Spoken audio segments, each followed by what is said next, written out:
Fala, meus amigos, estamos começando mais um Crer Podcast aqui direto dos nossos estúdios. Esse podcast esplendoroso que invade a sua telinha aí do YouTube, as suas plataformas de áudio, Deezer, Spotify, entre outras. E hoje nós estamos muito felizes pela pessoa que nós vamos receber aqui no nosso podcast. Ela é membro aqui da Missão Crer, desde a fundação, eu acredito, da Missão Crer. Ela vai poder falar um pouquinho mais sobre isso. Ela é co-líder do Ministério de Louvor, junto com o Demi. Logo mais, nós teremos também um podcast aqui com o Demi, o líder do Louvor, da parte de adoração através da música aqui da igreja. E ela também tem um fortíssimo chamado sobre missões, e é sobre isso que nós vamos falar hoje aqui com ela. Ela que está aqui na minha frente, Karine. E aí, pessoal? Gonçalves do Espírito Santo. Como é que você tá? Tô bem, graças Tá a bem? Deus. Muito bom feliz. te receber aqui. Muito feliz. Tá feliz? Muito feliz. Legal. Hoje a gente quer falar um pouquinho com você sobre tua vida, teu chamado, pra galera te conhecer, né? A galera que é da casa, que acompanha aqui o canal da Missão Crer, né? E a gente quer que você fale um pouquinho, então se apresenta aí pra galera que tá assistindo a gente. Oi, pessoal. Eu sou a Karine, eu tenho 22 anos. Aí, como o Rô falou, agora eu sou co-líder junto com o Demi, do Ministério de Louvor aqui da Missão Crer. Eu tenho bastante tempo de Missão Crer, acredito que uns 8 anos, né? Você pegou da época que a gente era metodista ainda? Não, eu peguei do seu casamento. Você tem 6 anos de casado. 6 anos de Missão Crer eu tenho, o Neto então. tá soprando ali. Eu tenho 6 anos de Missão Crer. E aí eu... Não, é isso mesmo, da época do meu casamento. Sim, foi. Foi bem quando a Karen, inclusive, a minha esposa, ela entrou e acho que você, o Neto, e a Karen, o Neto e você foram recebidos no mesmo dia, né? No mesmo dia, a gente foi apresentado no mesmo dia pelo pastor Miro. Massa. Então, pegaram quase que a fundação, a missão vai para 8 anos, se eu não me engano, 8, 9 anos. Eu lembro que iam ainda... Como que é? Tipo... oficializar o nome da Missão Crer. Não tinha ainda, não tinha nada. Não, era Missão Crer, mas não tinha certo, no papel. E demorou, acho que demorou depois disso, acho que foi o quê? Mais um ano quase, pra oficializar, bater o martelo. Não, é isso mesmo, nem logo tinha. Eu lembro que a logo da missão era tipo aqueles batimento cardíaco, porque precisava colocar nos envelopinhos do dízimo, das ofertas que o pessoal tinha doado e tal. Aí colocaram aqueles... Graças a Deus o Neto chegou, né? E hoje a gente vai fazer um podcast aqui com o Neto, pra vocês conhecerem quem é que faz as artes. Aqui ele falou que quando o Crer Podcast fizer 1 ano, aí ele faz em data comemorativa um podcast aqui pra gente. Aí aparece, vai aparecer. Mas, cara, vamos lá, fala pra gente um pouquinho sobre quem é a Karine, como que você chegou na Missão Crer, né? De onde que você vem, como que foi a tua conversão. A gente quer saber hoje tudo sobre quem é a Karine. Então, a minha família toda, da parte do meu pai e da minha mãe, eram evangélicos. Eram. Algumas pessoas permanecem, algumas saíram. Eu cresci na Deus e Amor. Então, toda a minha infância foi na Deus e Amor. E meu pai pregava. Então, tipo assim, meu pai ia pregar em várias igrejas. Eu lembro de eu dormir na casa das pessoas.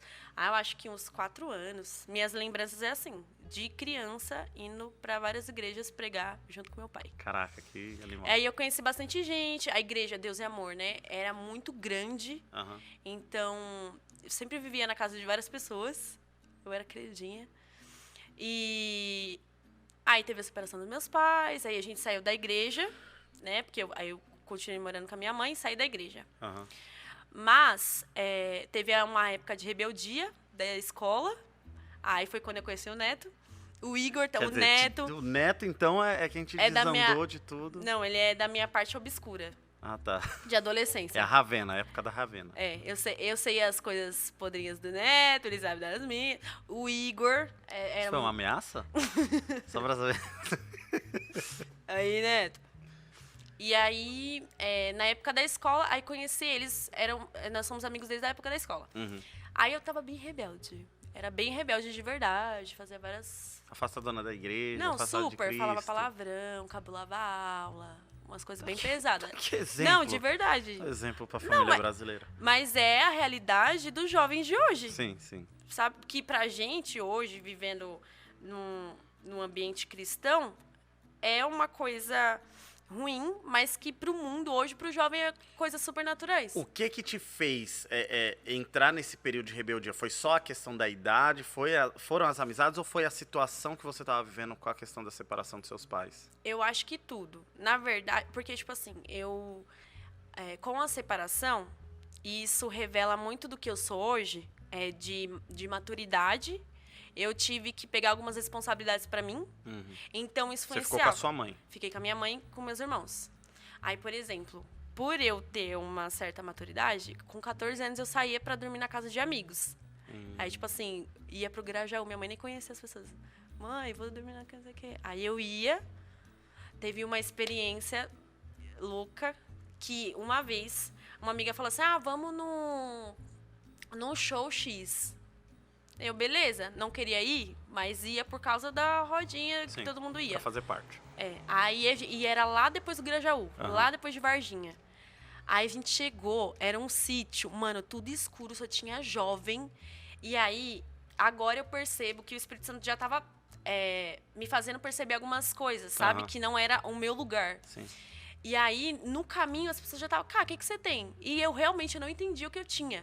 Mas eu sabia que... Travada. Não, eu tava estranha, não conseguia mais me enturmar com a galera. Aí eu cheguei, era um sítio, tipo assim, tudo escuro, um monte de jovem, tinha de tudo. Eu falei, mano, o que eu tô fazendo aqui? Eu não nasci pra isso. Caraca, o que assim, eu tô fazendo aqui? Não, tipo do nada. Assim, do nada. E aí... Mas aí, mesmo assim, fiquei lá com eles. E mesmo assim, essa foi a primeira vez que eu experimentei droga na minha vida, com 14 anos. Caramba. Com 14 anos. E aí, hoje eu percebo como Deus foi misericordioso. Hoje você tem quantos anos? Eu tenho 22. E aí, beleza.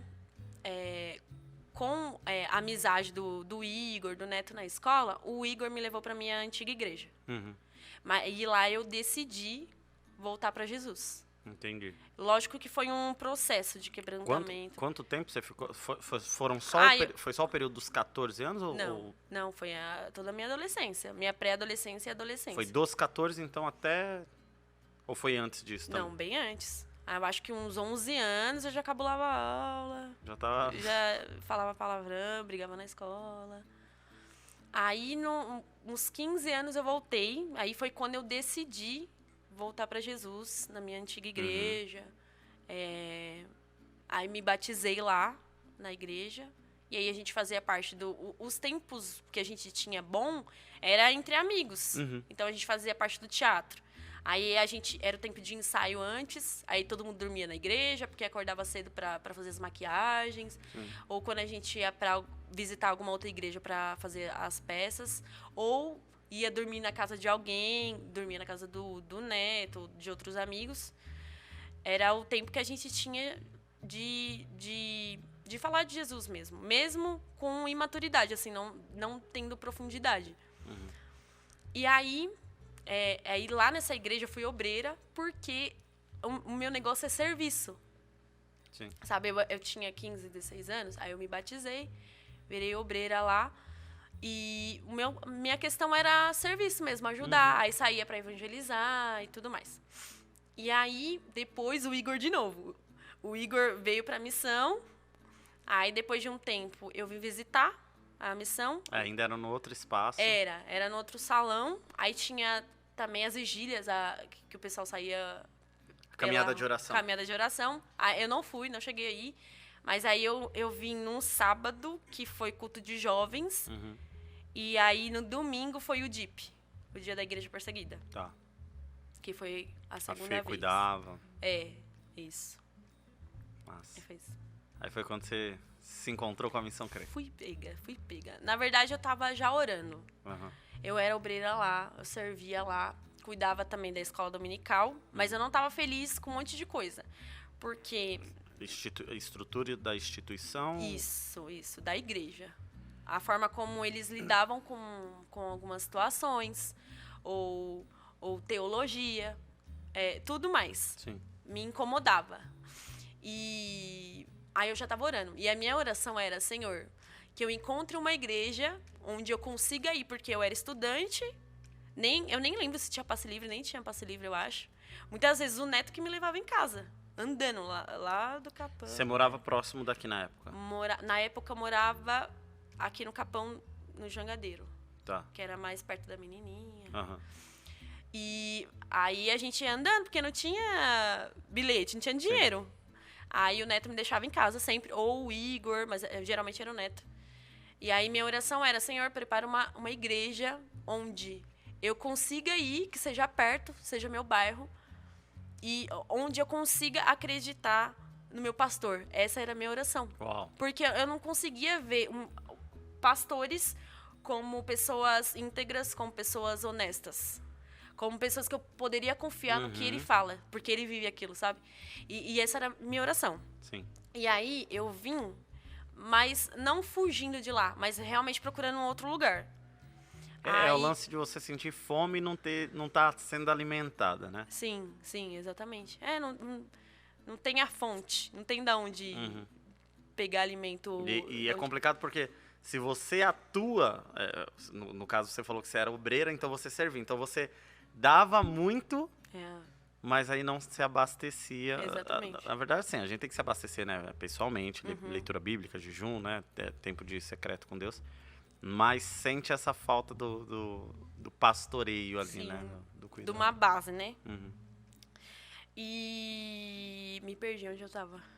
Você estava falando que você estava orando para que Deus te levasse para uma igreja que tivesse um pastor que vivesse aquilo que pregasse. Né? Aí quando eu vim, no primeiro culto de jovens, mano, já me acabei, porque eu nem choro. E eu tava sedenta, tipo assim, eu preciso de palavra, eu preciso de louvor, sabe? E eu nem conhecia as letras, só chorei, recebi a palavra e tudo mais. Aí o Igor, e aí, cara, o que você achou? Amanhã tem DIP, você vai vir? Não sei o que. Eu venho. Mano, cê é louco. Eu acho que toda a minha vida, até os 16 anos, eu bebi água pra chorar naquele dia. Juro, sério. Eu chorei demais porque... aí eu vou contar uma experiência que eu tive no DIP. Tá. Muito do que Deus estava me lembrando e me constrangendo era de mostrar quem eu era de verdade. Então, tipo assim, eu tava em ambiente com pessoas que eu sabia que não era pra mim. E na verdade, era o Espírito Santo me mostrando. Sim. Esse lugar não é seu. Você não é desse jeito. Você tá agindo dessa forma porque você quer se encaixar aqui, sabe? E aí, as minhas experiências que eu já tive foi com a minha família, porque todo mundo era da igreja, então tinha círculo de oração na casa da minha avó, que era no meu quintal. Sim. Minha mãe pregava, meu pai. Então, tipo assim, era o meu ambiente. E aí Deus começou a me mostrar quem eu era. E aí eu falava, cara, olha o que eu já vivi quando eu era criança, sabe? Eu não me encaixo nesse lugar. E aí, no DIP, mano, Deus me pegou em missão e o que eu tava fazendo na minha vida. Você já tinha claro o seu chamado missionário ou não? Foi aí. Por quê? No DIP, que é o Dia da Igreja Perseguida, é o foco para isso, para as missões, né, para as nações e para os cristãos que estão em campo. O DIP, só para quem está assistindo que não conhece, explica um pouquinho o que é o DIP em si. Ele é um movimento do Portas Abertas? Do Portas Abertas. E aí eles mantêm missionários, pessoas que estão no campo. E aí as igrejas que participam, que decidem fazer o DIP, eles levantam ofertas para mandar pro Portas Abertas poder sustentar esses missionários. Exatamente. Entendi. E aí teve ministrações, pessoas que tiveram experiências e tudo mais. E aí eu me encontrei no Senhor, será que aqui é meu lugar? De uma igreja que tem uma estrutura bíblica, sabe? Que são pessoas que sabem para onde está indo, que tem um propósito. E Deus começou a me lembrar de criança, quando eu queria, sem saber, fazer missões. Uau. Ou seja, desde criança eu queria ser médica. Desde criança eu sabia que eu ia trabalhar na saúde. Porque o meu desejo era ajudar pessoas necessitadas. Uau. Cuidar de vidas. Sim.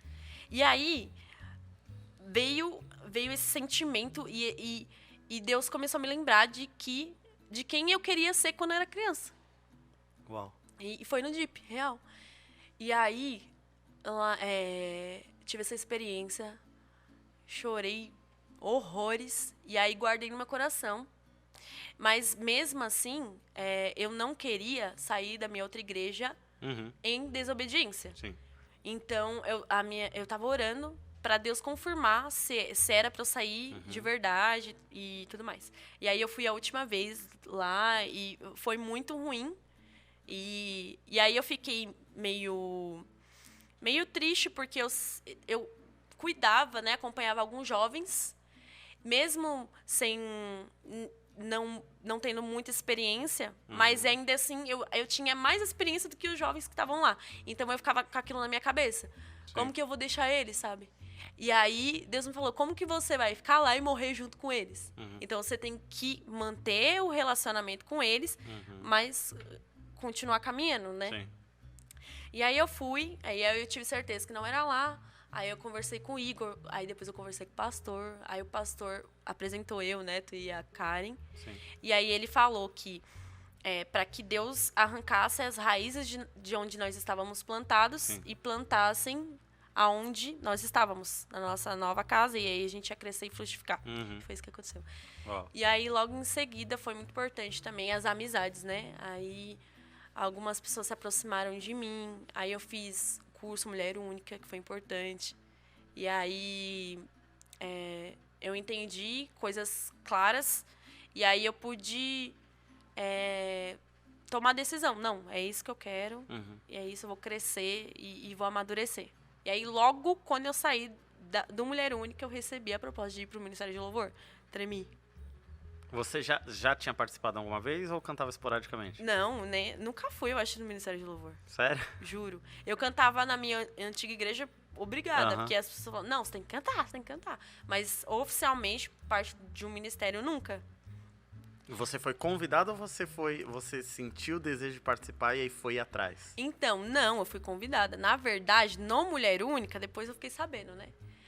A Jaque e a Lu, nossa pastora, me deixaram responsáveis por escolher um louvor de cada aula. Então, tinha que orar. E eu ministrava esse louvor na aula. Uau, a capela. Não, e elas faziam... Na minha cabeça, mas elas já estavam fazendo tudo por trás de mim. Elas já estavam olhando... Esquematizando tudo. E aí eu fiquei responsável. Foi muito legal também a experiência. Porque um momento do louvor, era um momento de cura... Momento de Deus falar e tal. Já começou tendo umas experiências. Já.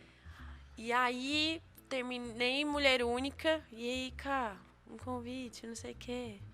Aí teve audição. Meu Deus do céu. Meu Deus do céu. Eu lembro dessa época. Essa época a gente era... a gente não era carrasco, mas a gente era muito exigente porque nós tínhamos... E muita igreja tem isso. O que importa é o coração. E é importante o coração. Só que, cara, uma técnica, ela tem que andar do lado da unção. Sim. Então, ao mesmo passo que você tem que ter vida com Deus, você tem que estudar o teu instrumento. Você tem que estudar o que você vai fazer. Porque quem não entende de música, talvez não perceba tanto. Mas mesmo quem não entende de música, quando uma nota sai do tom...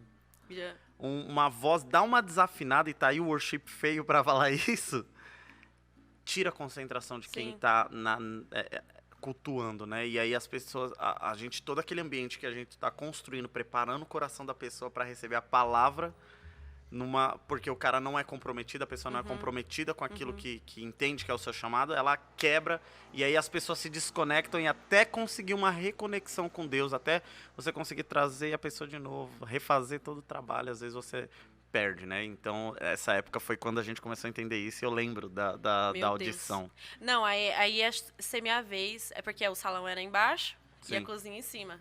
Aí eu tava lá na cozinha, cara, daqui a pouco sua vez, meu Deus... Já comecei... The Voice Brasil.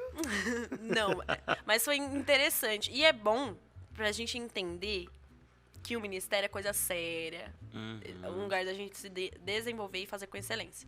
Exatamente. E aí mano, foi muito interessante porque nessa época a gente também fazia tinha um estudo na igreja sobre dons do Espírito Santo. Eram os dons do Espírito Santo? Era alguns... 1 Coríntios 12? Sim. Dons de palavras de conhecimento, Sim. sabedoria. Mano, Foi sim. workshop. Não, e eu tava aqui assim, no negócio de tipo, eu não sou batizada com o Espírito Santo, eu não sou batizada. E eu queria muito isso. Uhum. E aí Deus começou a quebrantar meu coração. E com choro, mano, mas eu chorava de gritar. E só que vinha também o medo, porque eu queria ter o controle de como que ia ser meu batismo. E aí, Deus? Quero cair aqui, vai que eu endemonio. E aí, aí teve o primeiro acampamento também, da missão, creio que eu fui. Foi antes de eu entrar no louvor. Uhum. Aí achei que ia ser batizada no acampamento. Não fui. Nada. Mano, não. Cê é louco. E eu já tava assim, Deus, será que isso não é pra mim? Aí e foi no culto pós-acampamento. Cê é louco.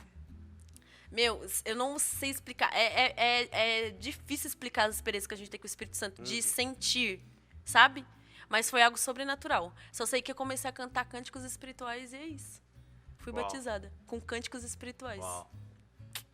Que afirmação, né? E, cara, você falou que o Espírito te lembrou, né? Nesse meio tempo de rebeldia e tudo mais, e conforme ele foi te trazendo, ele te lembrou de um desejo que você tinha na sua infância. Uhum. E hoje, a Karine, ela é da área da saúde, ela é formada, ela estuda, ela tá se preparando. Como que tá hoje a questão da sua carreira? Galera, não tive pra onde fugir. Eu queria falar da parte que eu fazia cursinho pré-vestibular. Tá. E aí foi uma vitória, porque eu passei no cursinho bem popular lá da USP. Uau. Estudava pra caramba porque eu queria passar em medicina. Eu queria muito passar em medicina. Aí eu fiz 2 anos de cursinho. E aí, com as situações e a gente vendo, e a gente se deparando como é difícil esse ambiente de vestibular e tudo mais, eu fiquei meio assim. Aí a medicina foi para a terceira opção. Então a minha primeira opção era nutrição. Não, era psicologia, nutrição e aí medicina. Sim. E aí eu queria fazer psicologia. E aí eu fui mulher única, a Lu orando comigo, né? E a gente vendo por qual motivo eu queria fazer psicologia. E não medicina. Porque pra mim era difícil, eu não ia conseguir fazer. Então só era, não era nada pelo curso em si, era só joga qualquer curso aí que não, tipo assim, é melhor do que era medicina. uma das minhas opções, mas era mais fácil que medicina. Sim. Eu passar em medicina, porque Sim. medicina... A procura não era tanta quanto. Exatamente. E aí, veio também, Deus me tratou muito na questão de que várias pessoas falavam, cara, por que você não faz enfermagem? Eu, não. Eu quero fazer medicina. Mas por que você não quer fazer enfermagem? Porque eu não quero ser enfermeira, eu quero fazer medicina. E aí, uma amiga específica, vulgo, minha amiga que está na Argentina, pegou muito na... Queremos você aqui, Jaque. Quando você estiver no Brasil, então a gente faz uma call e faz um podcast, um Crer Podcast com a Jaque lá na Argentina. E aí ela pegou muito Por quê? Por qual motivo? Qual é a raiz? Por que você não quer fazer? E aí Deus me pegou real, porque tinha vários orgulhos misturados com o que Deus queria pra mim e do que eu queria, né? E aí eu fiz enfermagem. E, que experiência incrível. Que experiência incrível. Porque eu estudei o que eu gosto. Sim. Né? Eu gosto da biologia humana, mas eu tive contato, que é o que a maioria dos médicos não tem. Porque a enfermagem é o cuidado. A medicina é a ciência. Então, tipo assim, nos meus estágios, mano... Eu tive experiência... Era mão na massa. Mano, de eu poder orar por uma criança que tava doente. Uau. Ou falar pra ela, ensinar ela a orar. Uau. Tá entendendo? Teve uma experiência, não posso falar o nome do jovem, eu tinha 16 anos. Eu tava fazendo estágio em um hospital pediátrico. E ele tinha, em nome de Jesus, anemia falciforme, que é crônica. E é uma dor absurda. E aí, ele tinha crises. Quando tem crise, mano, só medicação. E ele era viciado já com 16 anos, cruz tatuada aqui, pra baixo, mó revoltado, a família, tipo assim, ele vai tanto pro hospital, que a família meio que largou de mão. Larga, ele fica lá e já era. Aí ele já tinha tomado medicação, não podia tomar mais, né? E aí tem que meio que dosar, porque já é viciado. Sim. E aí, quando você fica assim, você é estagiário, mas quando eles veem que você tem jeito e pá, confia, você começa a ficar com os pacientes sozinho. Então, tinha uma liberdade. Aí eu fui fazer uma compressa quente, né, pra aliviar a dor. Aí eu falei, fulano, posso orar por você? Ele pode. Mano, menino tatuado com a cruz pra baixo. Assim, tipo, na dor, o que vier é lucro. Orei por ele, declarei cura. E aí, tipo assim, tinha outras mães, pais no quarto, né, com outras crianças. E você lá no Mano, mês, tô nem aí. E aí depois pude orar pelas outras crianças. Olha essa experiência. Tipo, mano, olha onde Deus me colocou fazendo enfermagem, que eu não queria fazer por orgulho. Que louco. Que louco. E aí, meu, é muito da hora que quando você realmente se encontra... Eu trabalhava, eu entrava às 9, saía às 6. Aí, tipo assim, esse estágio meu era lá no Belém. Eu trabalho no Paraíso. Aí pegava a linha vermelha, lotada, tipo, cansada, trabalhei o dia inteiro. Mas, mano, eu ia feliz. Mano, como eu ia feliz. Tipo assim, de sair de lá chorando, agradecendo, sabe? Uau. Porque eu sei que eu nasci pra aquilo. Uau. E o mais importante, eu sei que eu podia levar a cura, que eu era as mãos de Deus, aonde eu fosse. Caraca, que fantástico. Muito da hora. É isso, então... Não, brincadeira. Que matou, né? Cara, mas isso tudo é uma visão que a gente precisa muito... A igreja precisa ser ensinada, né? Porque durante muito tempo, o que era missões na igreja? Missão é eu ir pra África pra pregar nas tribos africanas e falar do amor de Jesus. Porque tem muita bruxaria. E é isso. Então, tipo assim, se eu sou missionário, eu tenho que ir pra África. Se eu não for pra África, eu tenho que, sei lá, pro Haiti. Sei lá. Sim. Sabe? Tipo, eu tenho que ir pros lugares assim. E o que é missões de fato? Né? Hoje, qual que é a realidade? Quais são as áreas onde eu posso ser missionário, indo ou não indo, fazendo ou não fazendo exatamente aquilo que foi taxado como missões dentro do cristianismo? Então, o que é missão? Então, a gente começa com missão entendendo que são aqueles que levam o evangelho e as boas novas. Ou seja, toda a igreja precisa ser missionária. Aí, quais são as áreas? Porque a gente entende que, por exemplo, eu, que sou da área da saúde, mano, eu posso usar isso para onde eu quiser, que precise. Sim. Agora, tem áreas específicas que não alcançariam tal tribo, por exemplo. Porém, a gente entendendo que toda igreja precisa ser missionária, ou seja, levar o evangelho, né? Espalhar o evangelho, espalhar Jesus Cristo por toda a terra, existe também a oração, que é muito importante. Sim. Então, a gente, vendo vídeo, sei lá, dos cristãos no Oriente, o que vocês precisam? Mano, eles pedem oração. Sim. Mano, eles falam, ore pela gente, porque eles precisam saber que tem irmãos que estão com eles, sabe? É só sustentá-los. Em oração, mano. Uau. Em oração. Então, tipo assim, muitas pessoas não enxergam isso. Real, de missão, orar pelos países perseguidos. Ou não, orar pelas nações. E outra coisa que eu acho que, mano, é crucial e que a igreja precisa mudar a visão é de ser aqueles que são mantenedores. Sim. Então, tem um projeto que se chama Ataleia de Cristo. E eles têm missionários, base missionária no Piauí. E aí, tipo, mano, tinha vezes que eu queria mandar o quê? Rio de Janeiro, mas eu não tinha. Eu mandava o que eu podia, sabe? Então, eu fui mantenedora de missões com aquilo que eu tinha, sabe? Uau. Então, se todo mundo pensar em separar real todo mês, o mínimo que for, que puder, pensa a diferença que seria de missões, sabe? A igreja contribuiria muito. Então, oração e mantendo. Que a gente sabe que não são todos que vão ser enviados, que vão aos campos. Mas uma igreja que sustenta em oração e que é mantenedora mudaria muito a visão do... É uma engrenagem, né? Sim, exatamente. É o corpo funcionando, cada um no seu lugar. Sim. Tem aqueles que vão e tem aqueles que mantêm. Sim. Eu lembro, aqui na igreja mesmo, de situações que o pessoal falava assim, cara, pô, a gente só faz louvor, na época que eu liderava, né, a adoração aqui, através da música. A gente só faz louvor aqui dentro, a gente precisa ir pra fora. E eu falava, mano, tem alguma coisa de errado comigo, porque eu não queima no meu coração ir cantar na praça. Uhum. E aí eu ficava com aquilo na cabeça, eu falava, mano, eu não sou crente, eu não sou, eu não mereço, porque eu só, tipo, queima fazer as coisas aqui, tá com as pessoas aqui. E não é que eu não queria fazer o evangelismo, culto de evangelismo na praça, não é isso.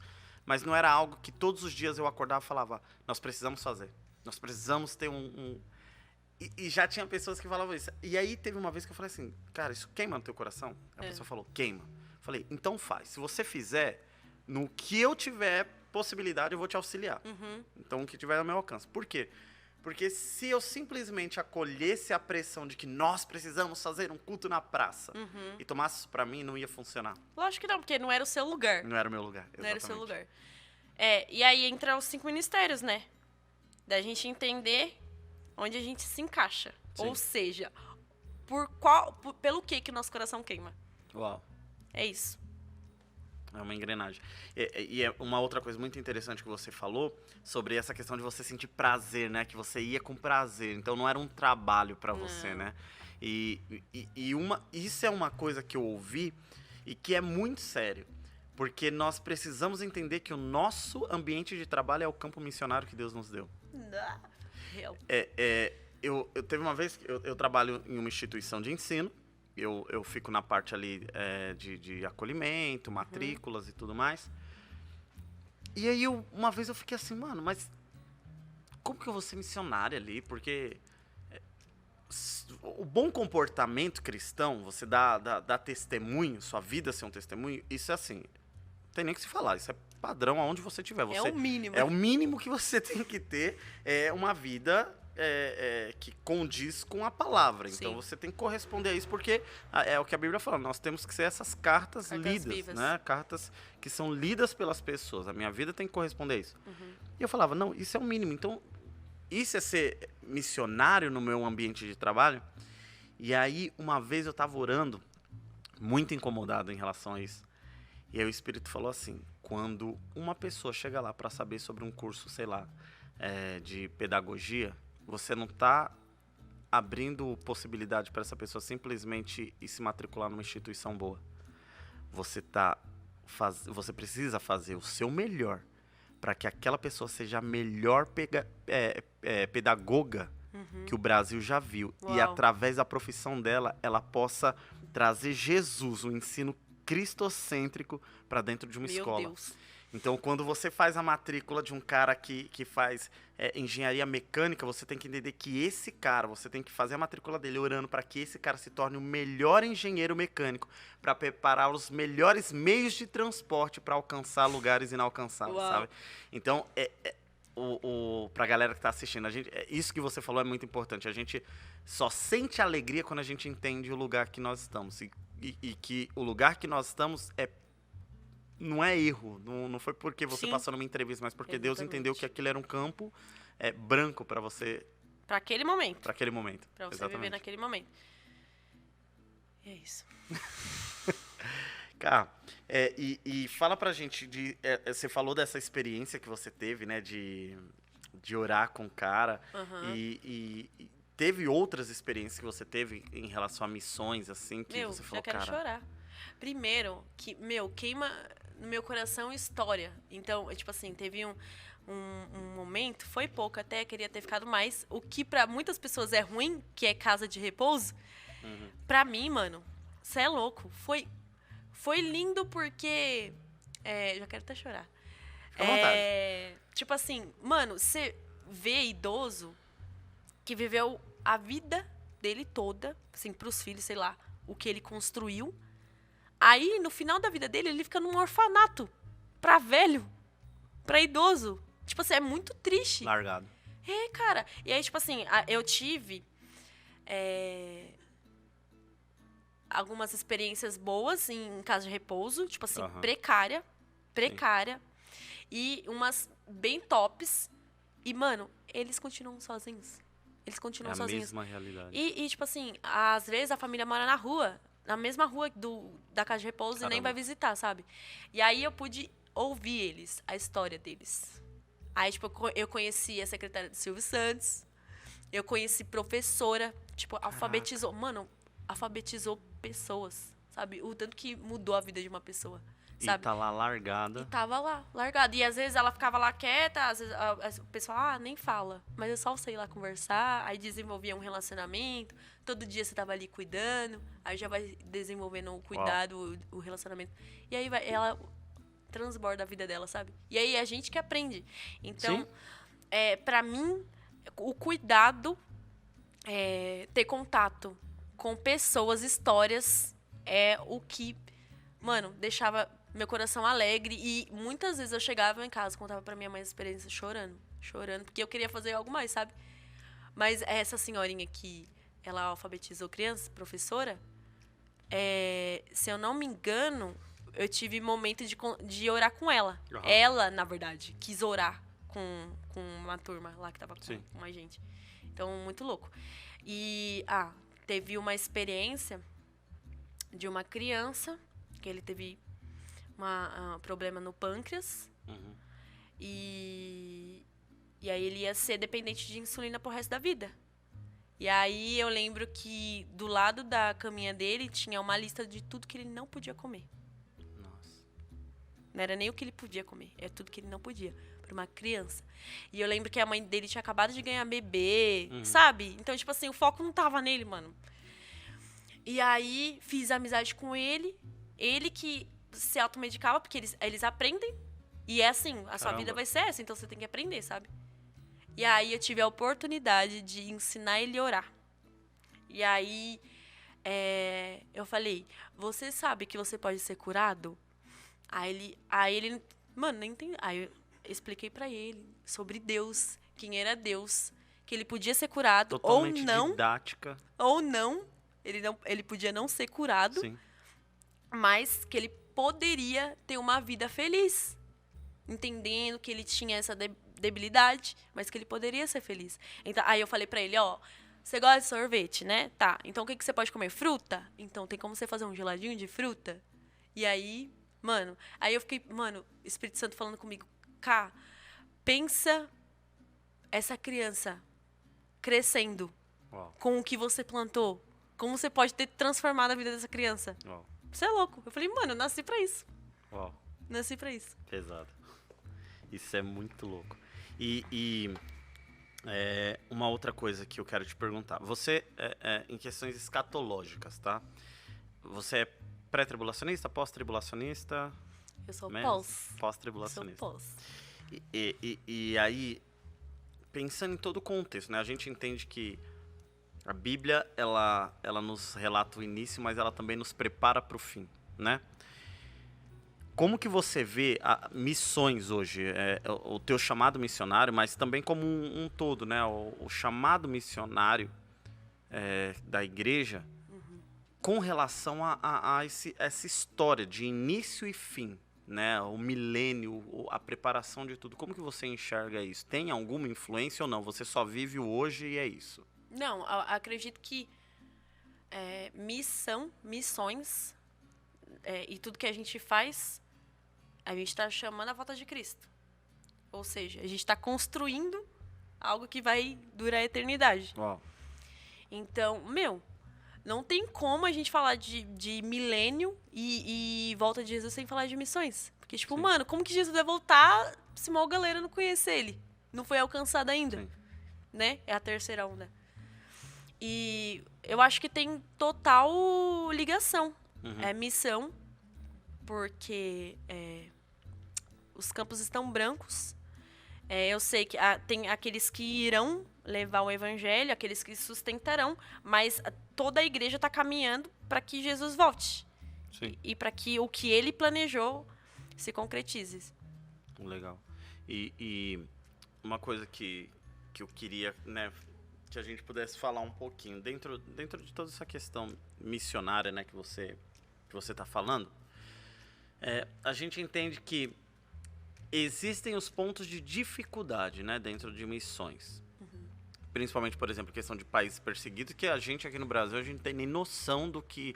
A gente pode até falar do que eles passam, mas a gente não tem nem noção do que é realmente, né? Nesse tempo que você tem aí de chamado missionário e experiência, você já teve algum momento de dificuldade que você olhou e falou assim, caramba, agora deu muito ruim? Mano, de verdade, eu acho que não. Foi tudo muito enquanto, acessível pelo Espírito. Aqui nós somos. Eu, de verdade, juro, sendo bem sincera, eu tenho certeza absoluta que eu vou sofrer perseguição. E não vai ser aqui no Brasil. Sério? Tenho certeza. Então, tipo assim, mano, eu quero ser preparada o nível de resistir. De resistir, mano. Eu quero resistir até o final. Mas eu acho que a disposição de ser preparado, eu acho que isso é o que fala. A gente pega a história não, né? O relato lá de Pedro, né? Quando Jesus, ele fala assim, quem estão dizendo que eu sou? E aí, falam que é profeta, falam que é Elias e tal. Ele fala, e vocês? Quando Pedro, ele tem a revelação, e ele fala assim, tu és Cristo, Filho do Deus vivo. Pedro, através de uma revelação do Espírito Santo, o que ele entende? Ele entende o chamado de Jesus, porque ele não fala, você é Jesus. Ele fala, tu és o Cristo. E Cristo significa Messias, significa aquele que padece, aquele que se entrega por muitos. Então ele reconhece o chamado e propósito, através dessa revelação de Deus, né? Ele fala, tu és o Cristo. E ele reconhece de onde ele veio. Ou seja, qual que é a tua linhagem, qual que é a tua essência, qual que é o teu DNA. Então você não é filho de José, você não é Jesus, filho de José. Tu és o Cristo, filho do Deus vivo. E o que é interessante é que a resposta de Jesus é muito similar à de Pedro. Porque ele começa falando assim, e tu és Pedro Bar-Jonas, né? Pedro, filho de Jonas. Só que Jesus começa a apresentar agora Pedro, depois dessa revelação, de uma outra forma. Ele fala assim, tu és Simão, né, filho de Jonas, e não foi carne nem sangue que te revelou, mas meu Pai que está no céu. Por isso eu digo que tu és Pedro. E aí, no momento em que Pedro tocou a essência de quem Jesus é, Jesus vai e toca a essência de quem Pedro é. Ele fala, você é Pedro. E sobre essa verdade de revelação que você teve, eu vou firmar a minha igreja sobre essa rocha, que é essa revelação de quem eu sou. Só que o que é mais louco é que Pedro, ele significa fragmento de pedra, né? E aí, por que eu tô falando isso? Porque a história de Pedro, quando a gente vai ver, ela se resume a uma pedra que pode ser uma pedra de tropeço ou uma pedra que faz parte da rocha, entende? E a gente vai ver no decorrer da história de Pedro que Pedro ele se torna muitas vezes pedra de tropeço. Ou ele é tentado a ser uma pedra de tropeço. Quando Jesus fala que é necessário que eu morra, ele fala, não, você não vai morrer. Ou quando Jesus fala, Pedrão, você vai me negar, e ele fala, não vou, eu vou contigo até a morte. Então, assim, em diversos momentos, Pedro ele vai se tornando, para alguns, talvez, pedra de tropeço. Até que, quando Jesus ele ressuscita e as mulheres vão até o túmulo, o anjo aparece e ele vai falar assim, olha, avisem para os discípulos e a Pedro. Porque provavelmente ele falou assim, mano, eu fiz muito errado, então assim, eu nem mereço estar junto com os caras. Então a gente vê um contexto ali da história de Pedro. Só que tem um momento em que Jesus ele tá com Pedro de novo. E ele fala assim, Pedro, você me ama? E aí Pedro fala, amo, Senhor. Pedro, você me ama? Não é tanto assim, né? E quando chega a terceira vez que ele fala, Pedro, tu me amas? Jesus, a gente entende que Jesus, ele desceu o nível. Ele falou assim, ele começa falando, você me ama como você dizia que me amava? Porque ele fala, você me ama mais do que esses outros? Ou seja, você ainda tá nesse tipo de competição? Mas quando chega na terceira vez que Pedro fala assim, Senhor, eu gosto de você. É como se Pedro fala assim, eu achava que eu te amava. Eu achava que eu morreria por você. Eu achava que eu daria minha vida. Mas eu descobri que eu não tô nesse nível. Eu só gosto de você, infelizmente. E fala que Pedro, ele se entristece na terceira vez. Porque ele reconhece, ele fala assim, cara, não é tudo isso que eu dizia que era. Sim. E aí, Jesus, ele fala assim, Pedrão, agora eu posso trabalhar com você. Porque você reconheceu que você precisa se preparar, você precisa crescer, você precisa tomar umas sarrafadas para aprender a suportar algumas coisas. Então, agora você entendeu. Agora você não é o cara que se acha, você não é o cara que quer dar sua vida porque você acha que você é o bom e depois você vai e não cumpre o que você falou. Agora você vai aprender a ser um cara de palavra. E aí, Jesus, ele não muda em nada, ele fala, apacenta as minhas ovelhas. Ou seja, agora eu vou te forjar. E é louco porque Jesus, ele deixa isso tão claro que ele fala assim, vai chegar um momento, Pedro, antes você se vestia como você queria, você andava onde você queria ir, mas vai chegar um momento em que outros vão te levar, outros vão te vestir e vão te levar para um lugar que você não quer ir. E fala que era simbolizando a forma como Pedro morreria.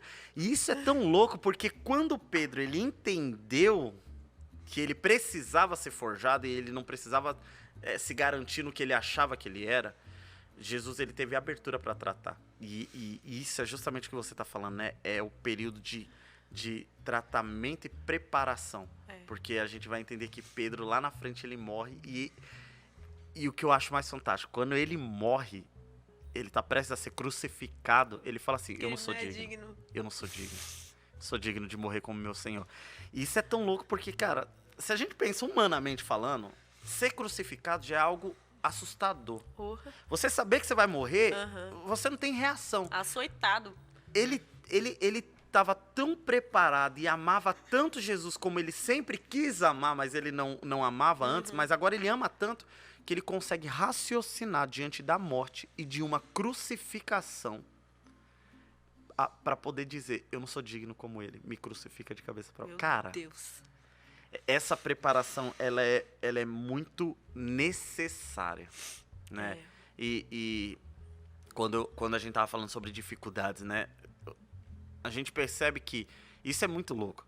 Você não teve essas experiências, mas você sabe que está sendo preparada para coisas pesadas.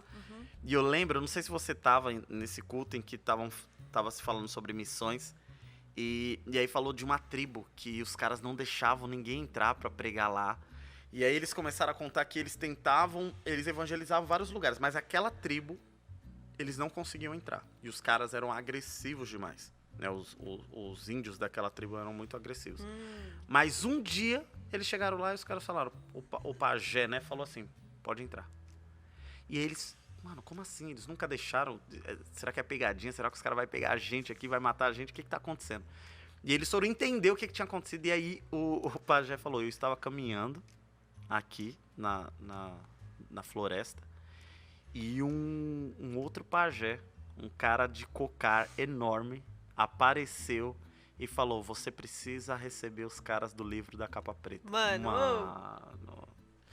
Cara, Jesus desceu para abrir caminho para aquilo. E eu acho que é isso, a gente entender que não é o nosso chamado, é o chamado de Cristo. Porra, ele que tá chamando a gente. Sabe? E nós somos só privilegiados de fazer parte. Eu falo, cara, Jesus podia dar uma de Thanos, instalar o dedo e resolver tudo. Real. Mas ele nos faz participantes disso. Exatamente. Isso é pesado demais. Eu queria, antes da gente pular aqui para a parte final, eu queria que o Neto desse uma olhadinha, Neto. Eu acho que dá uma olhadinha no seu celular, tem o Insta lá da igreja, tem umas perguntas que a galera fez pra gente trazer essas questões aqui pra cá. E, cara, eu queria perguntar pra você, em relação a tudo isso, ao teu propósito, como que isso ficou tão claro pra você? E assim, agora não falando só das experiências, mas pra galera que tá assistindo a gente, porque o pessoal olha e fala assim, poxa, que uau isso que ela viveu, mas como que ela descobriu que era isso? Né? Eu lembro desde quando você chegou na igreja, que a gente olhava e falava, mano, essa menina, ela é muito madura pra idade dela. Acho que você chegou com 16 anos, mais ou menos. Sim. Ah, mas essa menina não é normal pra alguém ser madura assim. Então, teve muito a ver com isso? Foi relacionamento com Deus? Você entendeu algo que talvez seja necessário? O que você dá de direção para essa galera, né, que está assistindo a gente, que ainda não sabe qual que é o propósito delas, que não entendeu qual é o chamado, que não sabe, tá perdido, sabe? Não sabe para onde ir. Assim, eu acho que comigo aconteceu em construções. Tipo assim, não foi da noite pro dia. Igual, eu tenho 6 anos de Missão Crer, sabe? Então, tipo assim, foi uma construção. E eu entendo que Deus não vai revelar o que ele tem especificamente pra você, sabe? Tudo. Não. Sim. Ele vai te moldando, vai vendo o tempo que ele pode revelar e ele vai falando com você. Uhum. Assim, a base de tudo é relacionamento. Se eu não tenho relacionamento com Jesus, com o Espírito Santo, pra que eu tô vivendo? Sim. Sabe? Então, a base de tudo é relacionamento. Então, se eu amo tanto Jesus e eu quero tanto Jesus, eu quero saber o que ele quer de mim. Sim. E aí, na verdade, eu não quero porque é pra mim. Na verdade, é uma forma de agradecer o que ele é, sabe? Então, é realmente o serviço. E a vida como uma oferta. Uhum. Então, eu amo tanto ele. Deus, eu quero entender, eu quero saber o que o Senhor tem pra minha vida. Porque eu quero te servir pro resto da minha vida. Sim. Eu quero saber o que você quer que eu faça pro resto da minha vida pra você. Uau. E aí, com o relacionamento, você vai se conhecendo. E aí você vai percebendo o que Deus já colocou em você. A sua identidade, os seus talentos, sabe? O que motiva o seu coração, qual é a sua visão de mundo, sabe? Como você quer transformar o mundo, de qual forma. Então, essas coisas, o Espírito Santo vai te falar. Vai te falar, porque é a vontade dele que você viva o que ele te criou para ser. Uau. Nós fomos tecidos no ventre da nossa mãe. E ele criou antes da consumação do mundo. Ele já sabia o que nós seríamos. Uau. E todos os nossos dias foram criados. E a gente fica que nem louco querendo descobrir. Já tá aí, lá. entendeu? Já tá aí. Então, tipo assim, base de tudo, relacionamento. E aí você vai se conhecendo e aí ele vai revelando o que ele já colocou em você. Uhum. Quais são os seus talentos. E aí você vai descobrindo o que você quer fazer pro resto da sua vida. E aí, vai juntando, porque mistura ministério, né? O serviço da igreja. Ferramentas, né? Exatamente. O propósito da sua vida, para onde você quer ir e chamado. E aí, eu acredito que é isso. Eu acredito que é aos poucos. Mas é primeiro amar o Senhor sobre todas as coisas. Uau. Colocar o coração nele e entender o que ele quer para você, vai vir aos poucos. Tá desbloqueado? Desbloqueia aqui pra mim. Pode desbloquear. Massa. Muito feliz de ter recebido você aqui. É legal esse tipo de bate-papo, porque tem uma galera... Você tá há 6 anos aqui na igreja, né? E talvez tenha muita gente assistindo a gente agora que nem sabia das experiências que você já passou um dia, né? Uhum. E você trabalha com discipulado? Como que é? Você discipula alguém? É discipulada? Discípulo, quer que eu explane? Explana. Raíssa, queremos você aqui, hein? Eu discipulo a Raíssa, especificamente a Raíssa, e agora estou junto com o Demi cuidando do louvor, que Legal. também é caminhar junto, né? Bacana. Também é um discipulado. Sim. Uma preparação da galera. É uma E, Neto, preparação. eu bloqueei de novo o teu celular, mano. Ó, o Neto tá fazendo códigos aqui. Vai, Neto. Língua de sinais. Eu não sei, cara. Não tem letra aqui. Vai. O primeiro número. E bloqueou de novo. Vai, calma. Tá. De novo. Tá. Não é essa senha não, cara. Põe aqui, meu filho. Põe aqui, é mais fácil. Aí, ó. Cara, bebe água. Você vai secar. Eu já bebi uns Eu preciso 2 muito copos de beber água, sério. Eu Na boca tá esqueço. seca. Eu fico falando. Por isso você fecha na câmera. Não espalha, cara. Vamos lá. Perguntinhas aqui da galera. Isso aqui eu não sei se foi mancada, não. Se estão te Não, zoando, então, mas tão... não. Não, eu vou fazer porque Pula, a Luana pula, fez. Você vai falar o nome das pessoas? Eu vou dar nome. De algumas eu vou dar nome, porque aí depois você pode correr atrás pra... Ah, tá bom. Vou anotar entendeu? aqui Pra- no meu bloco de notas. Marca aí que aí você ora por essas pessoas. A Luana perguntou o seguinte: como alcançar os ribeirinhos? Mano, primeiro, tem algumas instituições sérias que trabalham especificamente, que não é assim, eu vou chegar lá, não, né? Uhum. Então, tipo assim, a galera já conhece esse ambiente, já tem um trabalho, já tem um relacionamento com eles lá. Tá. E aí, se você quer alcançar eles, procura essa galera que já tá trabalhando com isso. Legal. Deixa eu ver uma outra aqui.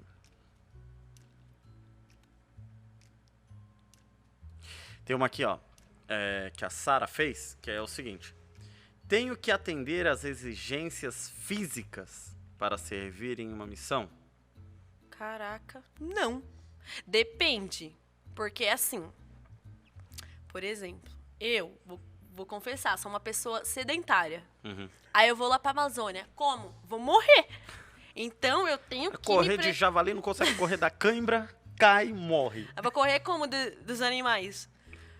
Não vou conseguir. Então, tem que ter uma preparação. Aí você tem que ver pra onde que você vai fazer a missão.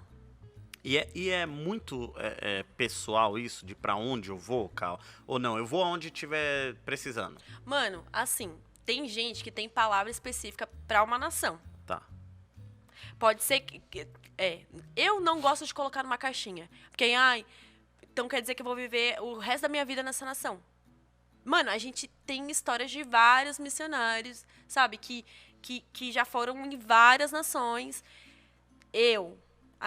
O que eu tenho pra mim, que Deus vai me mandar naquele tempo pra onde Ele quiser. E onde que Ele quiser que eu vá, eu vou. Lógico que eu tenho que ter uma preparação, né? Sim. Tem que ter uma preparação. Exatamente. Tá no processo. Como lidar com os países mais difíceis? Essa daqui veio da sua própria irmã. Ana Clara.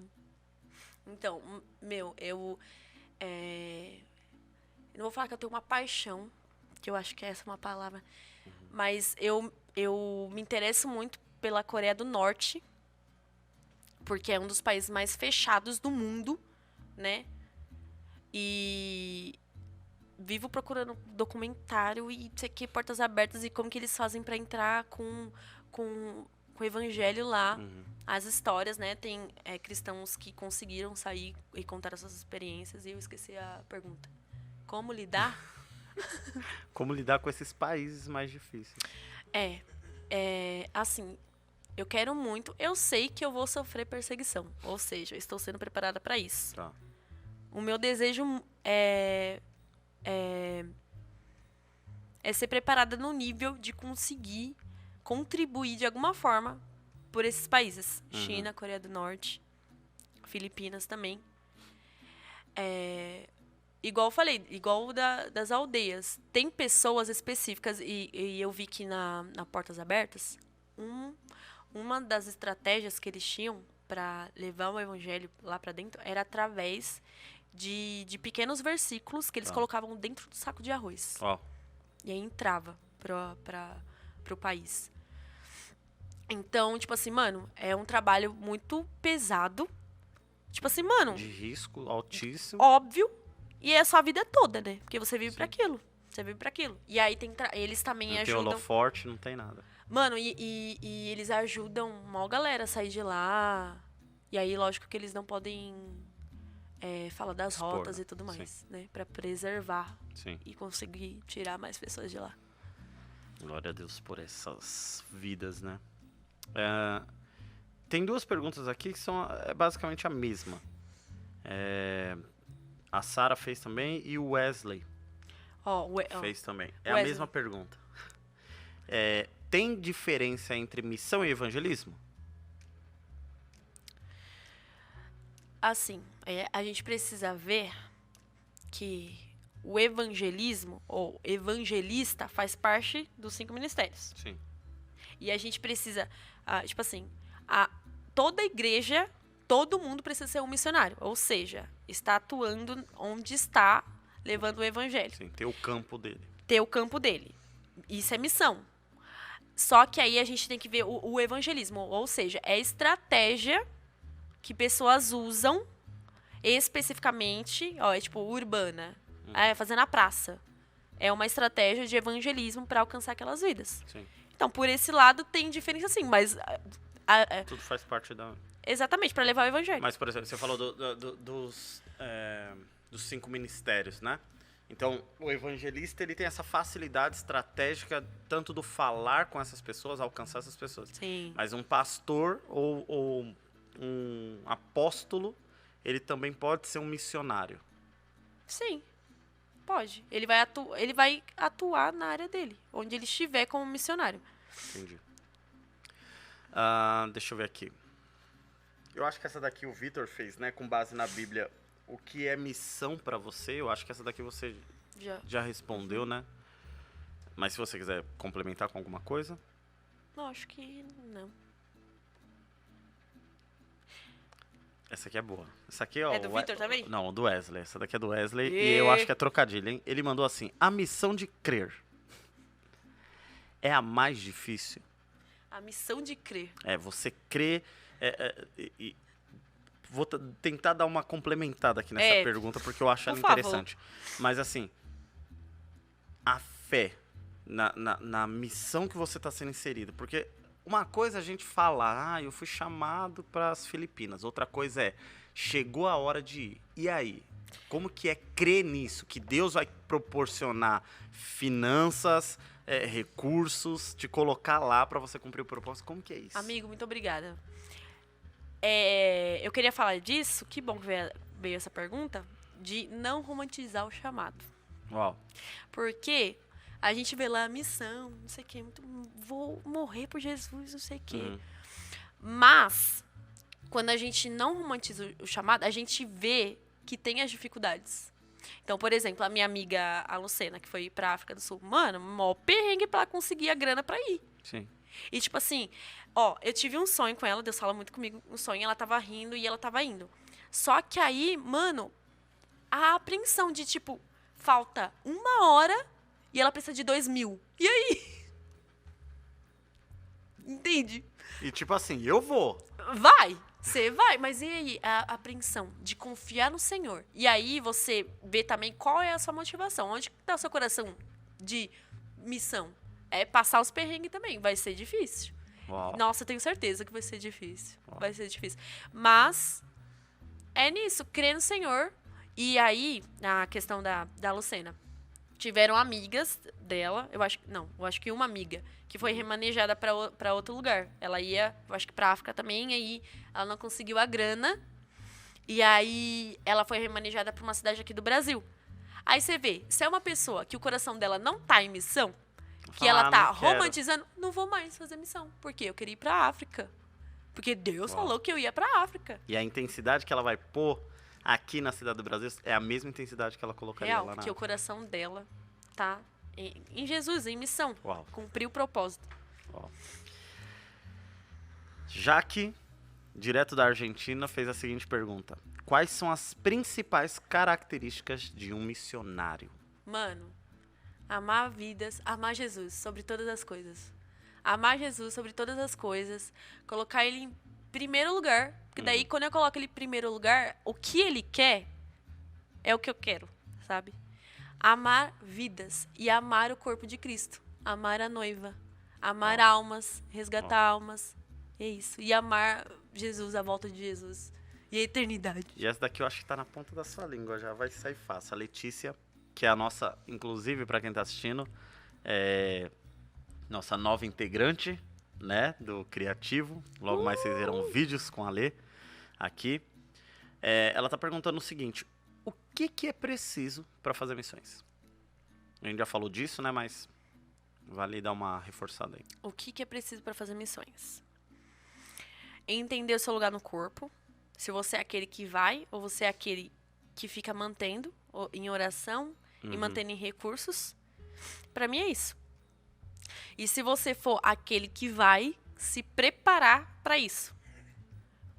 Mano, e se preparar é porque é muito, né, abrange muita coisa, mas assim, se preparar financeiramente, se preparar psicologicamente, que é muito importante, que eu conheço histórias de pessoas que foram pra campo e ficou depressiva lá, porque tava romantizando, porque tava achando que era outra coisa, sabe? Se preparar. E eu acho, é muito importante também, quem tá se preparando, se encontrar, por exemplo, hoje, eu sei que eu vou um dia, mas hoje eu faço parte da Missão Crer. Sim. Então eu tô servindo a minha igreja. Sim. Você sabe? não para, né? Não porque paro. Não tá indo. Eu tô servindo a minha igreja. A minha igreja local, eu tô servindo, sei lá, outras igrejas. Eu tô servindo. Então, tipo assim, tá posicionado onde você tá, onde Deus te colocou agora, crescendo, contribuindo para sua igreja, e aí você vai evoluir e Deus vai te preparar, se você for. E se não for o seu chamado ir, oração e ter um coração de serviço real, de ofertar, sabe? Sim. É isso. Massa. Marinara, nossa querida líder, perguntou o seguinte: o que é exatamente missões urbanas? Hoje em dia eu vou falar de missão, e nós como igreja aqui, Tá. Missão Crer no Capão, que pra mim é um exemplo claro de uma missão urbana, porque nós como igreja suprimos a nossa comunidade. É legal, Tal- porque você já vai responder tanto essa quanto a da Raíssa, que fala qual o papel da igreja nas missões, né? Da Então, hora. o que é essa missão urbana Lógico- e o papel da igreja? Lógico, a gente quer muito mais e tem planos e tudo mais, mas só da gente ter a visão de que nós temos um propósito aqui no Capão, sabe? E que nós podemos alcançar. Tipo, por exemplo, Oliver, que era da escola dominical e hoje faz parte do Criativo e de vários ministérios da igreja. Sim. Sabe, mano? A Tá se igreja. achando. Exatamente. Tipo assim, a igreja alcançou o bairro. Pra mim, isso é missão urbana. É legal. Quando você falou de evangelismo também, um dos movimentos fortes dentro de missões urbanas e de evangelismo é a galera da Jocum, né? A galera da Jocum, eles trabalham muito bem com isso. Não, agora deu uma engasgada aqui. Mano, a Jocum é da hora. Gente, pesquisem sobre a Jocum. Qual é o nome do livro lá? Da onda? Pode falar sim, eu estou ouvindo. Glória e Cônica. Mano, cê é louco. Cê é louco, gente. Lê, pelo amor de Deus. Esse livro é muito bom. Pelo amor de Deus. É muito bom. É o líder da Jocum contando como foi a história do chamado dele. O cara, assim, Cê é louco. Ele só foi em todos os países do mundo. o cara é surreal. Só isso. E ele tá vivo ainda. Tá vendo? Ele tava no Descend. Tava de no Descend, 2020, com a blusinha- 2019, 2020, né? Teve o Descend um pouquinho antes da pandemia.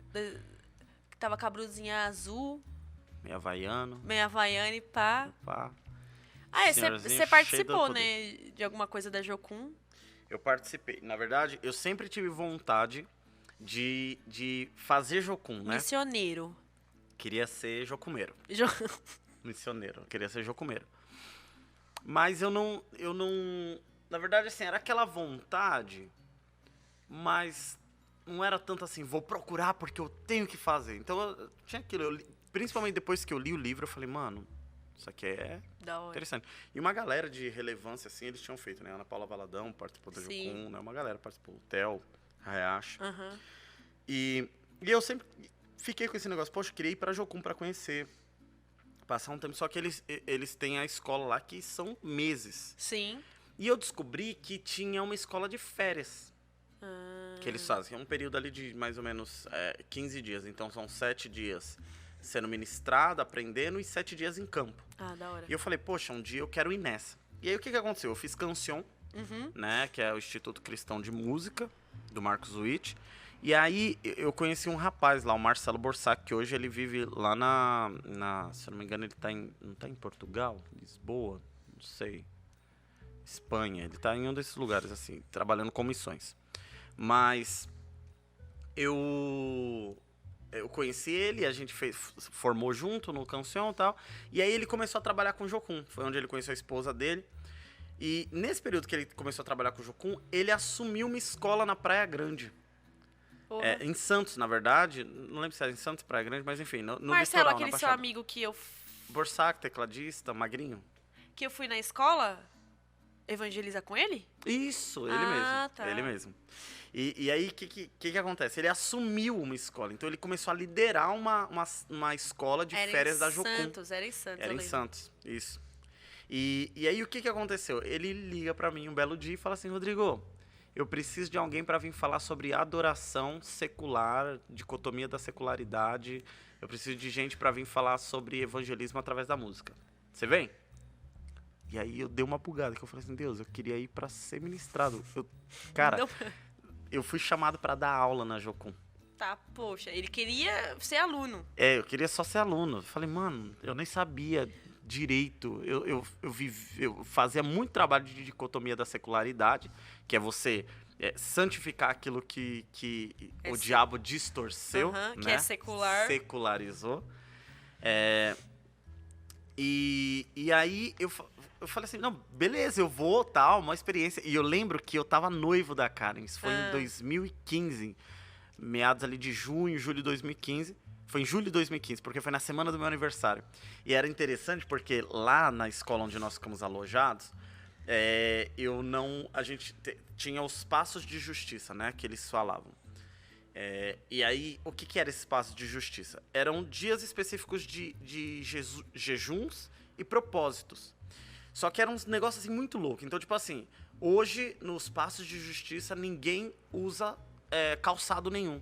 Porque existem nações, existem tribos, existem lugares que precisam ser alcançados que a galera não tem acesso a calçados. Então a gente precisa entender o que eles sentem.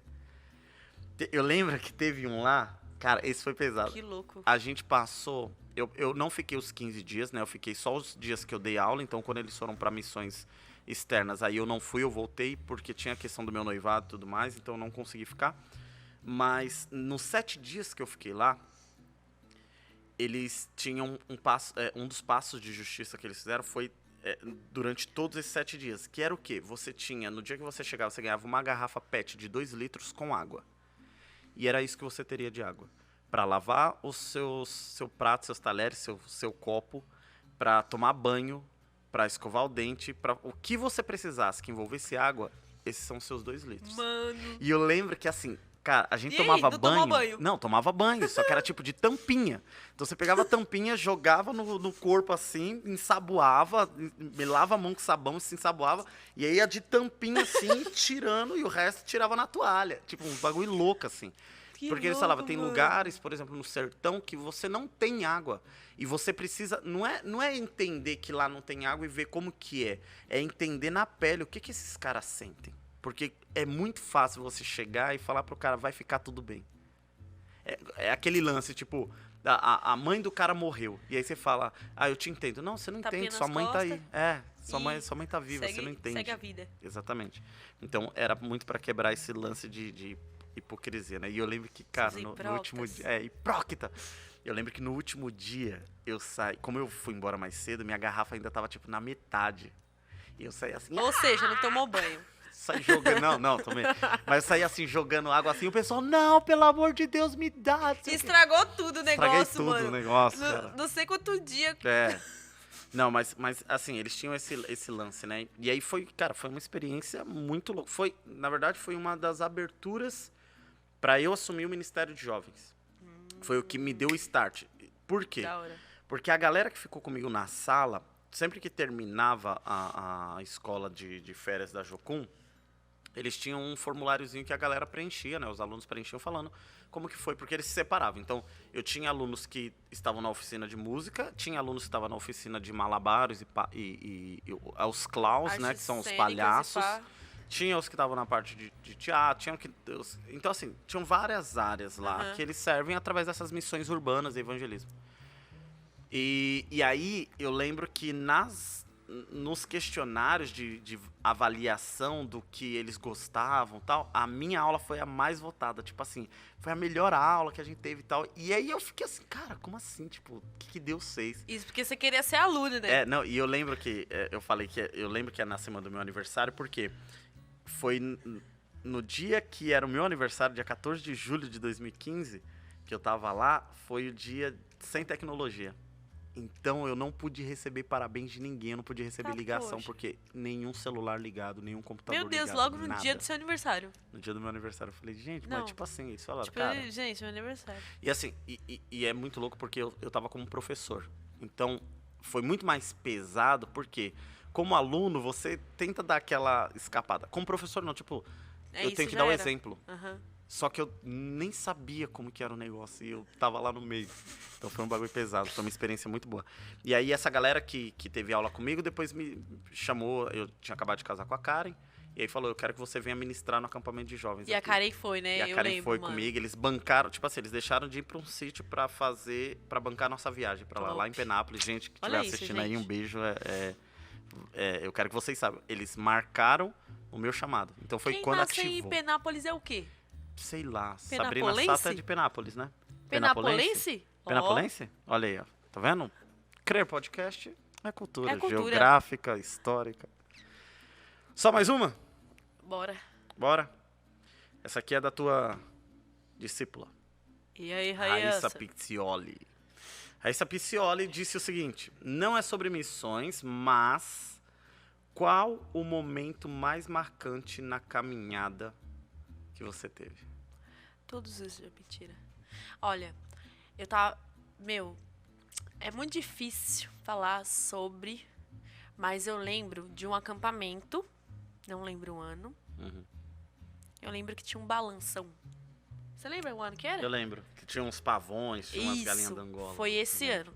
Mano, eu sempre fui muito chorona, mas assim, mano, eu só queria ficar no chão. Sabe? Eu só queria ficar no chão. E eu senti... Teve uma hora que eu tava assim, só chorando, só lá acabada. Eu senti uma pressão tão forte em cima de mim. Tipo assim, mano, se Deus quiser me matar agora, ele me mata. Te esmagando. Mano, uma pressão gigantesca, assim, sabe? E eu, cara, olha o tamanho de Deus. E às vezes eu me pego lembrando dessa experiência. Que louco. E eu falo, mano, olha o tamanho de Deus, o poder que ele tem sobre a minha vida. E eu sou um nada. Tipo, sou nada. Se ele quisesse, ele podia me matar ali. Que louco. Aí eu sempre lembro dessa experiência da magnitude de Deus, do poder, da soberania dele, de como ele é grande, sabe? E como eu sou pequena. E mesmo assim, ele escolheu me dar um propósito. E mesmo assim, ele escolheu me dar um ministério. Mesmo assim, ele sonhou comigo. Ele confiou você para essa tarefa. Real, é isso. Ká, que honra te receber aqui, minha amiga. Muito bom, espero que tenha sido bom para você, tenha sido legal. Muito galera obrigada. Tá assistindo. Suas considerações finais para a galera que tá assistindo a gente? Galera, muito obrigada. Não sei quem teve a ideia de me chamar. Foi você, Netinho? Gente, para quem não sabe, o Neto fica falando que eu sou a melhor amiga dele, hein? Isso é uma mentira. Eu tô muito feliz porque a Missão Crer, vocês fazem parte da minha vida e todo mundo faz parte da minha construção. Não sei aonde Deus vai me levar um dia, mas eu quero, nesse momento, agora, enquanto eu estiver aqui, fazer parte da vida de vocês, contribuir também para a vida de vocês, contribuir para o que Deus está fazendo na Missão Crer, como igreja local, no Brasil, como igreja brasileira. E a noiva, né? Eu agradeço muito, eu aprendo muito com vocês, muito de verdade. Às vezes eu paro, falo, Deus, muito obrigado pela minha casa, muito obrigada pelos meus amigos, que tipo, mano, são vocês. Tantas experiências difíceis, e algumas pessoas sabem, muitas experiências difíceis, e era vocês que me socorriam, e eu sei, e isso é um orgulho pra mim, de verdade, falar que se eu quiser, posso dormir nessa casa? Pode vir. Netinho, posso dormir nessa casa? Eu acho que é a família, sabe? Eu sou muito grata, de verdade, por vocês. Cá, brigadão mesmo. Muito bom ter você aqui. Uma honra ter você aqui, né? É muito bom a galera te conhecer um pouco mais, saber um pouco mais sobre a Cá, né? Para nós é um privilégio ter você aqui com a gente, né? Obrigada, fazendo parte de gente. tudo isso. A galera que nos assistiu nesse podcast ou nos ouviu aí através das plataformas de áudio, é uma honra ter recebido vocês aqui no nosso estúdio e ter sido recebido aí na tua casa, onde você está ouvindo a gente. Muito bom estar com vocês, muito obrigado por estar assistindo. Quero pedir para vocês não se esquecerem, deixa o seu like se você estiver aqui no YouTube. Curte aí o vídeo, porque isso nos ajuda bastante no engajamento.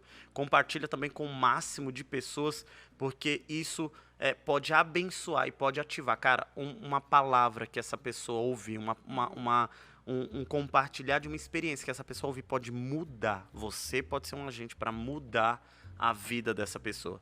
Então, compartilha com o máximo de pessoas. Tem gente, talvez você olhe e você fale, por que eu vou compartilhar? Compartilha. Mas essa daqui não tem nada a ver. Compartilha. Não se prive, tá? Você nos abençoa e abençoa também a vida dessa pessoa. Ativa os sininhos das notificações, porque sempre tem vídeo novo, sempre tá subindo corte, tá subindo novo podcast, tá subindo vídeos de ensino. Eu falei da Lê, né? Daqui a pouquinho ela tá aqui com a gente, criando alguns quadros muito interessantes. A gente tá pensando em algumas coisas bem bacanas aí. Então, ativa o sininho das notificações para você ser avisado sempre que subir um vídeo novo. E deixa nos comentários, eu quero te desafiar agora, deixa nos comentários o que você achou desse episódio do podcast aqui com a Ká e o que te auxiliaria, qual que é o tema que te auxiliaria na caminhada com Cristo. Deixa aí nos comentários que a gente vai olhar com muito carinho, vai considerar e vai trazer pessoas específicas para falar desses temas que vocês deixarem aqui. É muito bom ter tido esse tempo com vocês. Esse foi mais um Crer Podcast. Meu nome é Rodrigo e espero nós termos abençoado a sua vida. Deus abençoe. Valeu. Tchau.